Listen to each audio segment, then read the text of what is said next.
तो फर्स्ट की जो आपका लॉ ऑफ इंडिपेंडेंट असॉर्टमेंट है मेंडल्स का, इसको मेंडल ने from the dihybrid cross explain किया था, ठीक है। तो according to the in law of independent assortment, two alleles at different loci segregate independently during meiosis. तो अगर हम बात करते हैं, ये क्रोमोसोम है आपका, और यहाँ पे एक अलील है जिसको अपन ने बोला capital R, it is for round seed, and यहाँ पे अपन ने लिया capital Y, it is for the colour of seed. तो दोनों जो है ये दोनों अलग अलग लोकाई के ऊपर है, और इनका अगर अपन सेग्रीगेशन पढ़ते तो क्या होगा, जब अपन मियोसिस करेंगे तो ये रेप्लिकेट होगा। रेप्लिकेट होने के बाद में आपका जो दूसरा होमोलॉगस क्रोमोसोम है, जिसके ऊपर शायद यहाँ पे आपका स्मॉल आर हो, यहाँ पे स्मॉल आर आ जाएगा, यहाँ पे आपका स्मॉल वाई। तो दूसरा क्रोमोसोम आपका रिसेसिव एलेल वाला है, पहला क्रोमोसोम आपका डोमिनेंट एलील वाला है। तो इस केस में क्या होता है, रिकॉम्बिनेशन होता है। फॉर एग्जाम्पल आर का जो साइट था वहां पे आपका रिकॉम्बिनेशन हो गया, मतलब यहाँ पे रिकॉम्बिनेशन हो रहा है। तो रिकॉम्बिनेशन होने के बाद में आपको क्रोमोसोम कुछ इस तरीके का मिलेगा।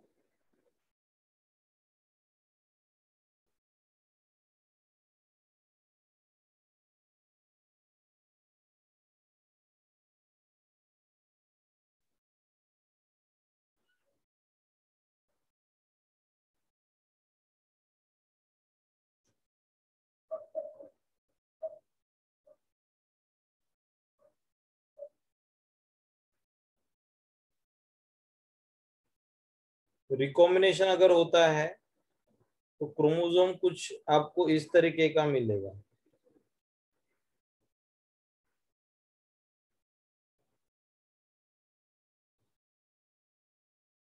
जहां पे आपका कैपिटल आर था वहां पे आपका स्मॉल आर आ जाएगा, ठीक है।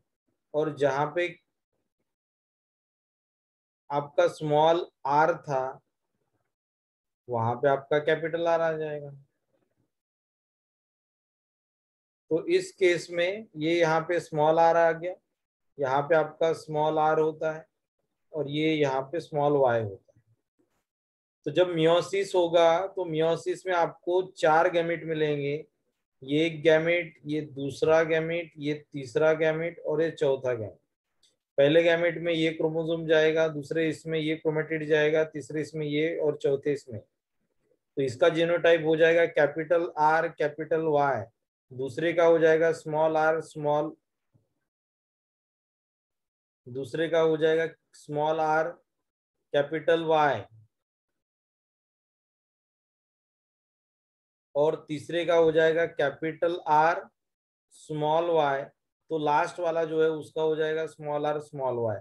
समझ में आया कि ये कैसे किया अपन? हाँ सर।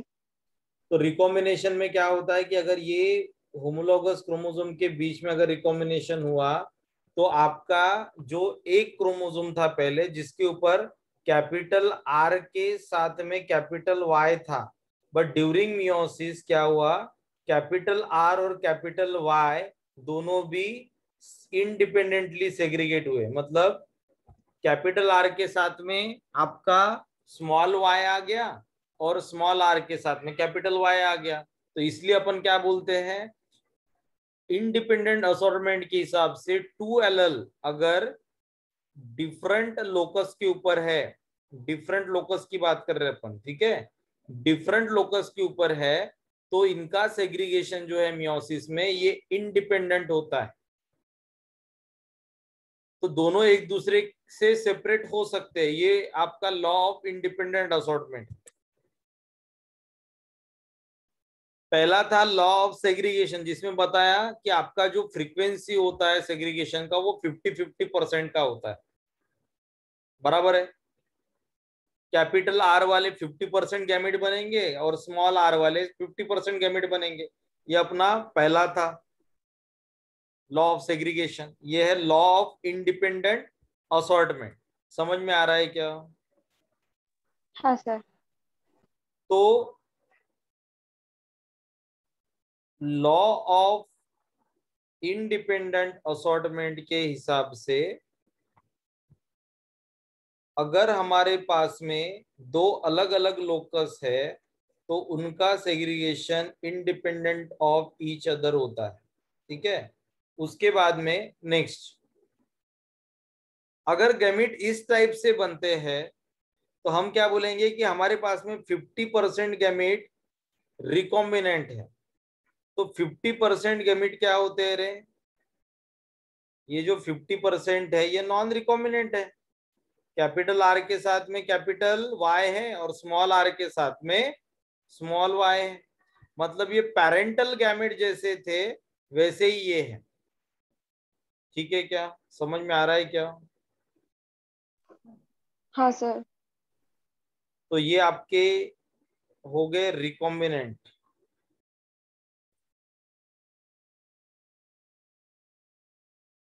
बराबर। ये कितने हैं? चार में से दो है, मतलब 50%।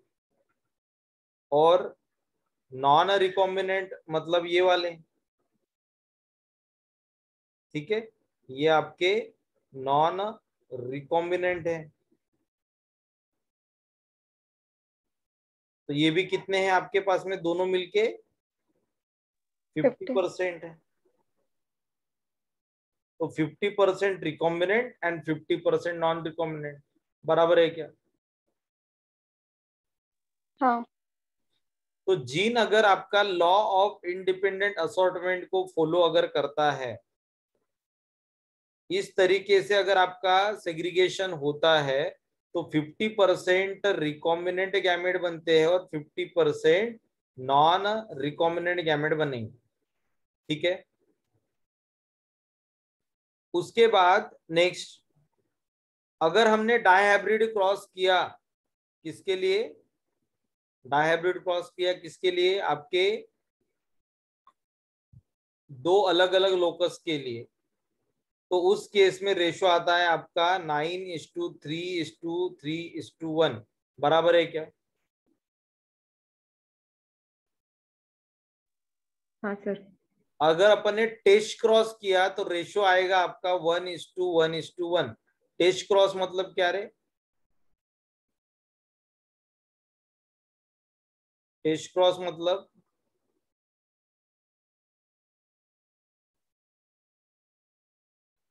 टेस्ट क्रॉस मतलब अपन ने क्या बोला था कि कोई भी अगर प्लांट है उसका कोई भी जीनोटाइप हो, बट उसको अगर अपन क्रॉस करते हैं किसके साथ में? होमोजाइगस रिसेसिव के साथ में। मतलब होमोजाइगस रिसेसिव के साथ अगर उसको क्या करोगे? आप क्रॉस करोगे तो वो टेस्ट क्रॉस होता है। यहाँ पे आपका कोई भी जीनोटाइप हो, ये वाला हो या फिर ये वाला हो या फिर ये वाला हो, बट अगर दूसरा पार्टनर अगर आप रिसेसिव लेते हो, होमोजाइगस रिसेसिव, प्योर वेराइटी लेते हो रिसेसिव के लिए, तो ये जो क्रॉस करते अपन, ये क्रॉस को बोला जाता है टेस्ट क्रॉस। ठीक है। तो it is example of test cross. और टेस्ट क्रॉस किस लिए करते रहे? टू जीनोटाइप को डिटरमाइन करने के लिए। Determine the genotype of plant. तो जो भी हमने प्लांट लिया है उसका जीनोटाइप अगर आपको डिटरमाइन करना है तो उसके लिए अपन टेस्ट क्रॉस करते हैं। ठीक है कि यहां तक? इसमें आपको तीन रिजल्ट मिलेंगे। एक, अगर होमोजाइगस डोमिनेंट है तो उस केस में रिजल्ट क्या मिलता है? All dominant phenotype. बराबर है क्या? हाँ। अगर हेटेरोजाइगस है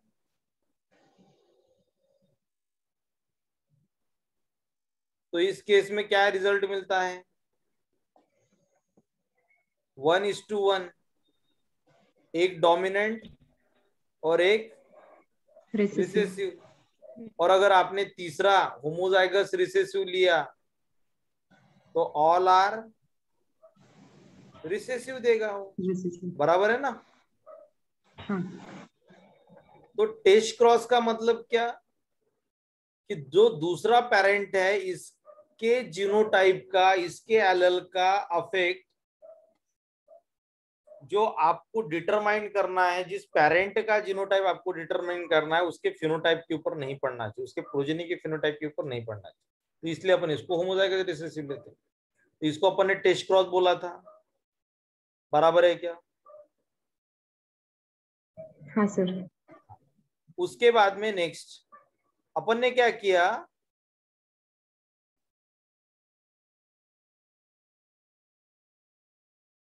ये कैपिटल टी स्मॉल टी दोनों को क्रॉस किया, आपको मिल गया capital T small T. Self crossing किया, तो सेल्फ क्रॉसिंग करने के बाद में आपको मिला capital T capital T capital T small T small T small T. Ratio आया 1:2:1। अगर अपन ये रेशियो देखते तो ये जीनोटिपिक रेशियो था, और अगर अपन फिनोटिपिक रेशियो देखते तो ये रेशियो था अपना 3:1। बराबर है क्या। हाँ सर। यही अगर अपन ने क्या किया, अगर टेस्ट क्रॉस किया इसके साथ में, हेट्रोजाइगस के साथ में, तो रेशो क्या आएगा आपका 1:1। बराबर। अगर मैंने यहाँ पे दूसरा और एक अलील लिया AATT, डायहाइब्रिड क्रॉस कर रहे, स्मॉल ए स्मॉल टी, इसको क्रॉस करेंगे, ठीक है। क्या मिलेगा, A capital T small T, self crossing करेंगे, आपको अब डायहाइब्रिड क्रॉस का फिनोटिपिक रेशियो मिल जाएगा 9:3:3:1। बराबर है क्या। इसमें हमारे पास में जीनोटाइप क्या क्या मिलते थे रे, capital A dash capital T dash, दूसरा क्या मिलता था, capital A dash small T, तीसरा क्या मिलता था, small A capital T dash, और चौथा क्या मिलता था, स्मॉल टी। करेक्ट है क्या। हाँ सर। ऐसे ही लिखा था अपन ने। हाँ। हाँ। बट अगर इसका ही मैं टेस्ट क्रॉस करता हूं, इसको टेस्ट क्रॉस के लिए लेके आते हैं, A capital T small T into small A small T. Test cross अगर करेंगे इसका तो क्या रेशो आना चाहिए, पहले बता दो गैमेट क्या क्या बनेंगे। एक बनेगा ए, ठीक है, टी वाला। दूसरा क्या बनेगा, small small A capital T वाला। तीसरा क्या बनेगा, small A small A small T, और small T.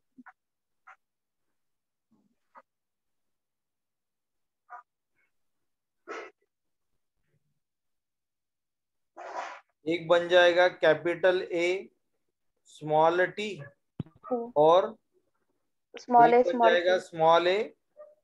Small T. Small T. चार गैमेट बने इससे। हाँ। इसके कौन से गैमेट रहेंगे रे, ये तो इसके गैमेट हो गए, इसके क्या गैमेट बनेंगे, स्मॉल ए स्मॉल टी। इसके सिर्फ एक ही टाइप के गैमेट बनेंगे।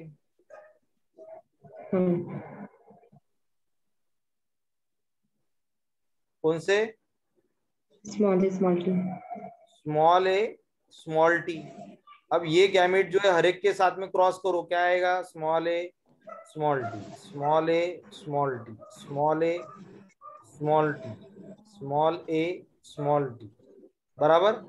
रेशो कितना आएगा इसका, इसका रेशो आएगा 1, ये भी 1 और ये भी 1 और ये भी 1, बराबर है क्या? हाँ सभी 1-1 रेशो में आएंगे ना, क्योंकि ये 4 गैमेट बना रहा है, बराबर। और ये एक ही गैमेट बना रहा है, तो ये एक गैमेट सबके साथ में फ्यूज होगा, तो सभी का प्रोजेनी नंबर कितना हो जाएगा? 1:1:1। जब भी टेस्ट क्रॉसिंग करते हैं तो रेशो आपका 1:1 में आता है, ठीक है। हाँ अपन ने ट्राई हाइब्रिड क्रॉस पढ़ा, तो उसमें कितना रेशो आया था? 27:9:333:1। 1:1. तो अगर अपन ट्राई हाइब्रिड क्रॉस करते और उसमें ट्राई हाइब्रिड में हेट्रोजाइगस को लेके अगर हम क्या करेंगे, टेस्ट क्रॉस करेंगे, तो वहां पे भी रेशो 1:1:1:1:1:1:1 आएगा। समझ में आ रहा है क्या? हाँ सर। तो रेशो टेस्ट क्रॉस में रेशो जो होता है आपका, ये कितना आता है? 1:1 वाला आता है, बराबर। ये कब होगा रे? जब आपका जो गैमीट है, ये गैमीट बनने का जो फ्रीक्वेंसी है ये सेम हो। जितने रिकॉम्बिनेंट गैमेट बन रही है ना, उतने ही अगर आपके नॉन रिकॉम्बिनेंट गैमेट बन रहे हैं, तब जाके आपका ये फ्रीक्वेंसी इतना आता है। देखो यहाँ पे जो हमने ये वाला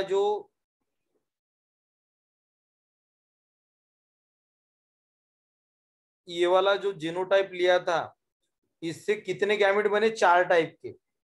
ये जो है दो, ये नॉन रिकॉम्बिनेंट है, कैपिटल ए कैपिटल टी, और ये स्मॉल ए स्मॉल टी, ये नॉन रिकॉम्बिनेंट है। बट स्मॉल ए के साथ में कैपिटल टी लिखा तो ये रिकॉम्बिनेंट हो गया, कैपिटल ए के साथ में ये स्मॉल टी लिखा था अपन ने, तो ये आपका रिकॉम्बिनेंट हो गया। मतलब 50% रिकॉम्बिनेंट, 50% नॉन रिकॉम्बिनेंट, इसलिए रेशो आता है आपका 1:1:1। ठीक है। तो टेस्ट क्रॉस अगर करोगे आप तो रेशो कितना आ जाएगा? 1:1, 1:1। समझ में आएगा यहाँ तक? हाँ सर। बट ये रेशो तभी पॉसिबल है जब आपका law of independent assortment follow हो रहा है। मतलब 50% recombinant and 50% non recombinant gamete अगर बन रहे हैं, तो ही ये रेशो आपको देखने को मिलेगा। बट कभी कभी क्या होता है कि जीन जो है ये आपके लिंक होते हैं। लिंक मतलब बहुत क्लोज अप्रोक्सिमिटी में होना। जैसे फॉर एग्जांपल ये एक आपका क्रोमोसोम है, ठीक है। ये क्रोमोसोम के ऊपर हमारे पास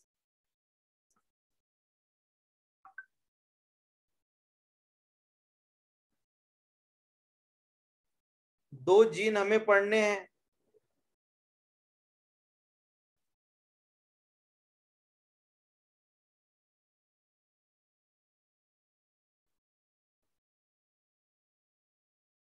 यहाँ पे ये एक लोकस है आपका, ठीक है। ये लोकस है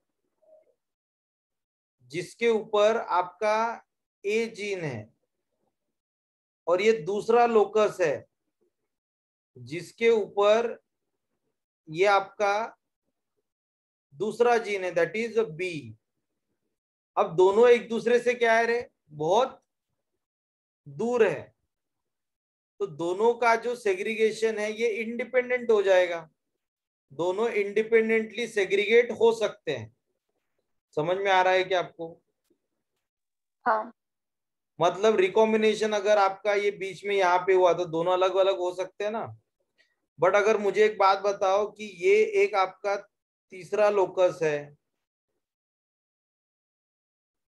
ये जो तीसरा लोकस है यहाँ पे आपका सी जीन है, ठीक है। और एक लोकस निकालते अपन, ये बी के बाजू में एक लोकस है,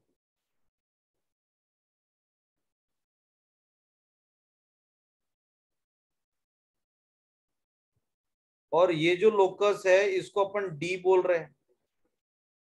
जब मेरे को एक बात बताओ कि ये दोनों एक दूसरे के क्लोज अप्रोक्सिमिटी में है, तो जब अपन रिकॉम्बिनेशन करेंगे तो ए और सी के बीच में, ए और सी के बीच में आपको रिकॉम्बिनेशन करना पड़ेगा बराबर, तो ही वो ए और सी एक दूसरे से सेपरेट हो सकते हैं। बराबर है क्या? हाँ सर। बट अगर अपन इसकी प्रोबेबिलिटी देखें कि ए और सी के बीच में ही आपका रिकॉम्बिनेशन होना चाहिए, तो इसकी प्रोबेबिलिटी क्या है रे? बहुत कम है। समझ में आ रहा है क्या? हाँ सर। हाँ।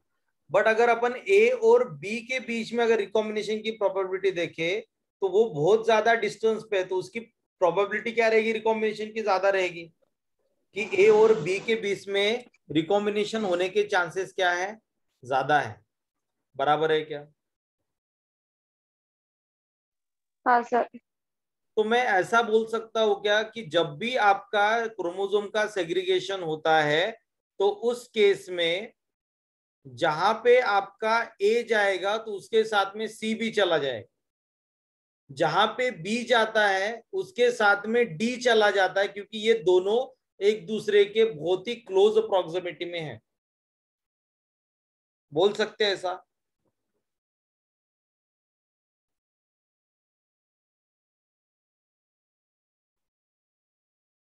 बोल सकते हैं क्या? हाँ। हाँ हाँ। सर। तो उसको बोला जाता है लिंक जीन। मतलब जब भी हम रिकॉम्बिनेशन करते, जब भी हम रिकॉम्बिनेशन करते तो अगर ए और सी का आपको सेग्रीगेशन में 50% से भी फ्रीक्वेंसी कम आ रही है, मतलब आप इसमें ऐसा लिख सकते हो,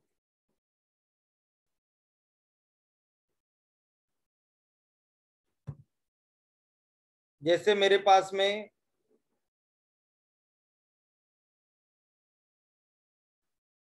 ए एंड डी, ठीक है, sorry A and C, A and C बहुत ही क्लोज प्रॉक्सिमिटी में है और बी एंड डी ये क्लोज प्रॉक्सिमिटी में है। बराबर। अब क्या होता है कि जब अपन इसका गैमेटोजेनेसिस करते तो कभी कभी ये आपका दूसरा क्रोमोसोम जिसके ऊपर हमने क्या रखा है, स्मॉल ए स्मॉल सी, यहाँ पे रखा है स्मॉल बी स्मॉल डी, तो हमारे हिसाब से लॉ ऑफ सेग्रीगेशन के हिसाब से, sorry law of independent assortment के हिसाब से क्या होना चाहिए, कैपिटल ए कैपिटल सी, ये आपका क्या है, नॉन रिकॉम्बिनेंट है।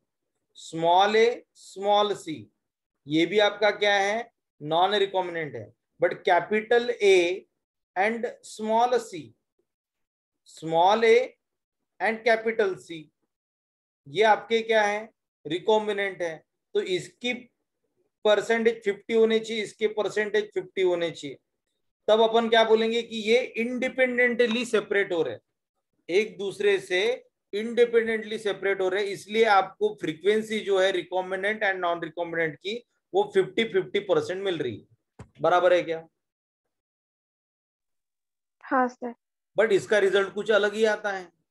इसका रिजल्ट क्या मिलता है आपको कि जो आपका ए सी एंड स्मॉल ए सी, उसके बाद में capital A C and small A capital C, इनका अगर फ्रीक्वेंसी देखते तो ये 80% मिल रहे हैं, मतलब नॉन रिकॉम्बिनेंट 80% मिल रहे हैं और रिकॉम्बिनेंट 20% मिल रहे हैं। अब ये 20% क्यों मिल रहे हैं? क्योंकि ये लॉ ऑफ इंडिपेंडेंट असॉर्टमेंट को फॉलो नहीं कर रहे, दोनों भी एक दूसरे के साथ में लिंक है।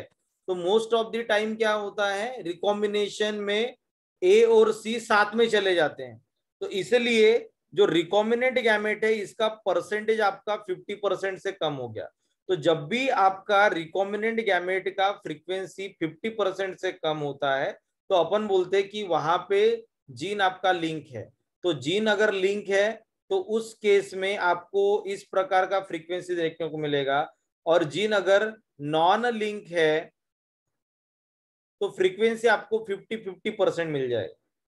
Recombinant as well as non recombinant का। समझ में आ रहा है क्या?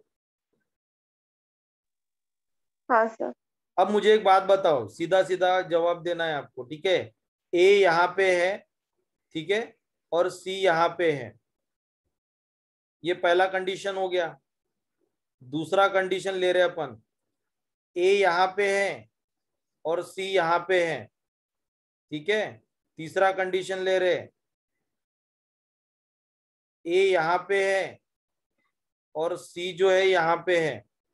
चौथा कंडीशन, ए यहाँ पे है और सी दूसरे क्रोमोसोम के ऊपर है। मुझे एक बात बताओ कि पहले इसमें डिस्टेंस क्या है रे? दोनों के बीच में डिस्टेंस क्या है, कम है कि ज्यादा है? कम है।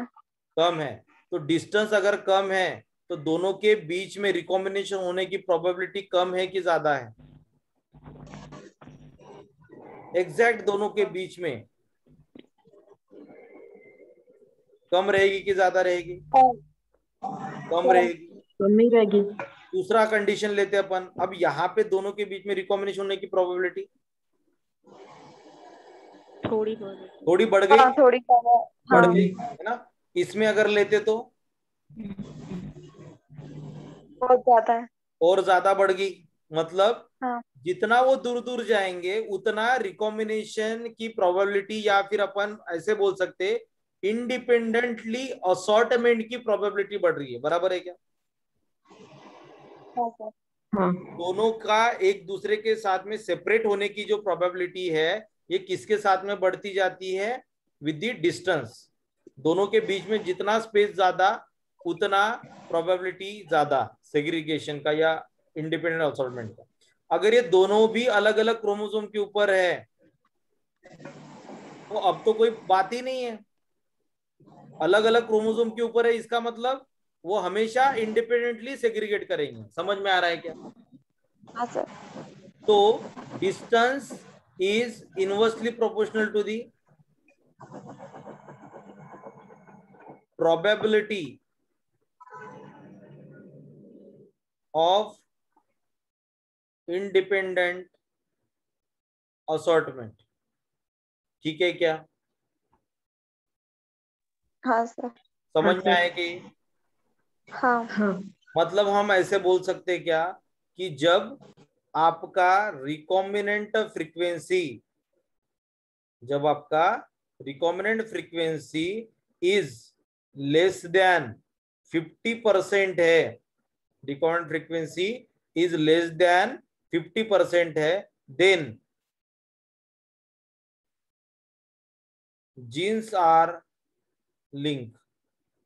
ऐसे बोल सकते क्या अपन? 50% है मतलब वो नॉन लिंक है, अलग अलग क्रोमोसोम के ऊपर है, तो दोनों का सेग्रीगेशन का जो प्रोबेबिलिटी है ये मैक्सिमम है। इंडिपेंडेंट असॉर्टमेंट का जो प्रोबेबिलिटी है मैक्सिमम है। इसलिए 50% रिकॉम्बिनेंट, 50% नॉन रिकॉम्बिनेंट मिल रहा है। बट अगर दोनों अगर लिंक है तो फ्रीक्वेंसी 50 से क्या हो जाएगा, कम हो जाएगा। जैसे 40 हो गया तो अपन बोलेंगे कि वो उनके बीच में जो इंडिपेंडेंट असॉर्टमेंट है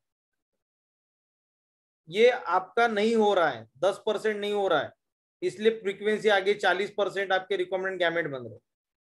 अगर रिकॉम्बिनेंट गैमेट सिर्फ 5% बन रहे तो अपन क्या बोलेंगे, सिर्फ रिकॉम्बिनेशन की प्रोबेबिलिटी कितनी है, सिर्फ 5%।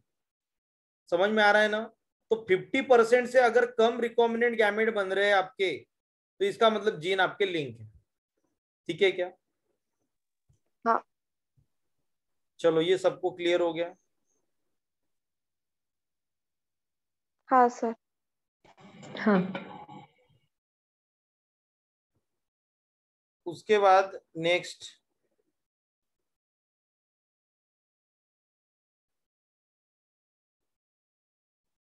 अब देखो लिंक जीन जो है ये रिकॉम्बिनेंट गैमेट कभी भी 50% नहीं बनाते, इसलिए डायब्रिड क्रॉस में रेशो आपको 9:3:3:1 नहीं मिलेगा।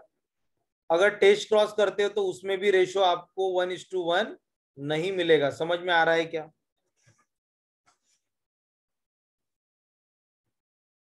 ठीक है क्या?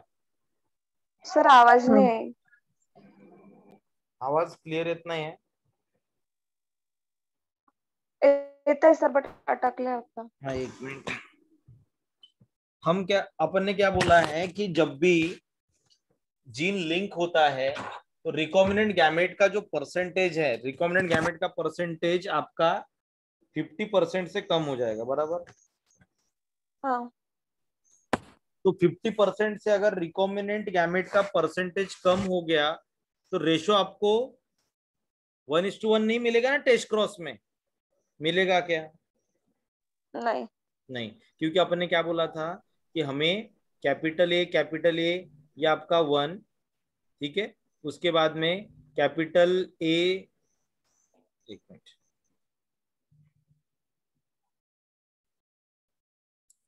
हमें capital T, capital A, small A capital T and small A small T, ये जो गैमेट है इनका रेशियो 1:1 मिलता था ना, बराबर? और ये 50% रिकॉम्बिनेंट थे और ये जो है ये 50% आपके नॉन रिकॉम्बिनेंट थे, इसलिए आपको रेशियो टेस्ट क्रॉस में मिलता था 1:1. ठीक है, बट हाँ. 50% रिकॉम्बिनेंट फ्रीक्वेंसी है कि अभी आपका जीन अगर लिंक है तो नहीं. नहीं है. तो अगर जीन आपका लिंक है तो फ्रीक्वेंसी आपको अगर 50% नहीं मिल रही है तो आपका ये रेशो 1:1 आपको नहीं मिलेगा. तो ना ही 1:1 रेशो मिलेगा टेस्ट क्रॉस के केस में, और ना ही हेट्रोजाइगस सेल्फ क्रॉस के केस में आपको 9:3:3:1 रेशो मिलेगा. बराबर है? हाँ सर. हाँ. अब देखो, ये अगर आपको समझा होगा ना, ये इसको इतना टाइम क्यों लिया मैंने, क्योंकि यही इंपॉर्टेंट है. ये कंसेप्ट अगर आपको समझा है तो अपन आगे बढ़ते हैं. समझ में आया क्या? हाँ ठीक सर. है. हाँ. उसके बाद में नेक्स्ट, अब देखो, रिकॉम्बिनेंट फ्रीक्वेंसी जो है इसके ऊपर 2 मार्क का क्वेश्चन आता है. तो आपको ये कैलकुलेट करना है किससे? प्रोजेनी से. अपन गैमेट का जीनोटाइप देख सकते क्या रे? अपन जब जेनेटिक्स पढ़ते तो अपना जेनेटिक का जो स्टडी होता है वो किसके ऊपर से रहता है? फिनोटाइप के ऊपर से. इसका फिनोटाइप ये है, उसका फिनोटाइप वो है, तो कितने सैंपल है ये वाले फिनोटाइप वाले कलेक्ट करो. कलेक्ट करने के बाद में उसका रेशो निकालो, और रेशो अगर आपका मैच हो गया तो अपन बोलते हैं हाँ ठीक है ये करेक्ट है, यह लॉ ऑफ इंडिपेंडेंट असॉर्टमेंट को फॉलो कर रहा है, ये लॉ ऑफ सेग्रीगेशन को फॉलो कर रहा है, ये मेंडल को फॉलो कर रहा है. ये अपन फिनोटिपिक जो भी आपका ऑब्जर्वेशन रहता है उससे अपन अपना रिजल्ट लिखते. तो हमें गैमेट सही में ऐसे बन रहे कि नहीं बन रहे, ये अगर आपको डिटरमाइन करना है तो अपन गैमेट को लेके उसका जीनोटाइप थोड़ी देखते. हमें किसके ऊपर जाना पड़ेगा? प्रोजेनी के ऊपर जाना पड़ेगा कि सही में 50% रिकॉम्बिनेंट गैमेट बन रहे कि नहीं बन रहे, या फिर कितने परसेंट रिकॉम्बिनेंट गैमेट बन रहे. ये डिटरमाइन करने के लिए हमारे पास में फॉर्मूला है रिकॉम्बिनेंट फ्रीक्वेंसी का. रिकॉम्बिनेंट फ्रीक्वेंसी मतलब क्या रे? परसेंटेज निकालना है कि रिकॉम्बिनेंट प्रोजेनी आपके पास में कितना है. जैसे मैंने बोला 100 स्टूडेंट का एक क्लासरूम है, ठीक है, और इसमें 60 गर्ल्स है और 40 बॉयज है. मुझे एक बात बताओ, गर्ल्स का परसेंटेज कितना हो गया? गर्ल्स की फ्रीक्वेंसी कितनी हो गई?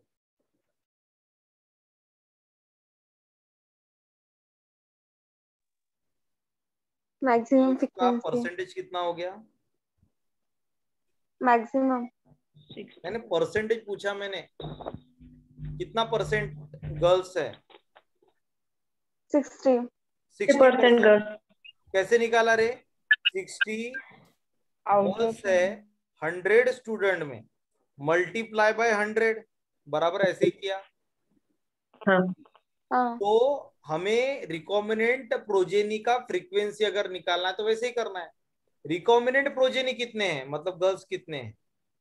आउट ऑफ टोटल प्रोजेनी मतलब आउट ऑफ टोटल स्टूडेंट। समझ में आया क्या? हाँ हाँ sir. Multiply by 100। Same formula जो आप परसेंटेज निकालने के लिए लिखते हो वही फॉर्मूला हमें यहाँ पे लिखना है। ठीक है क्या यहाँ तक? हाँ हाँ सर। सर। तो ये हो गया आपका रिकॉमेंडेड फ्रीक्वेंसी का फॉर्मूला। अब इसको कैसे कैलकुलेट करना है तो देखो, हमारे पास में ये एक जीनोटाइप है, ये वाला एक जीनोटाइप है, ये वाला जीनोटाइप और ये वाला जीनोटाइप। कोई बता सकता है क्या रिकॉम्बिनेंट कौन सा है और नॉन रिकॉम्बिनेंट कौन सा है?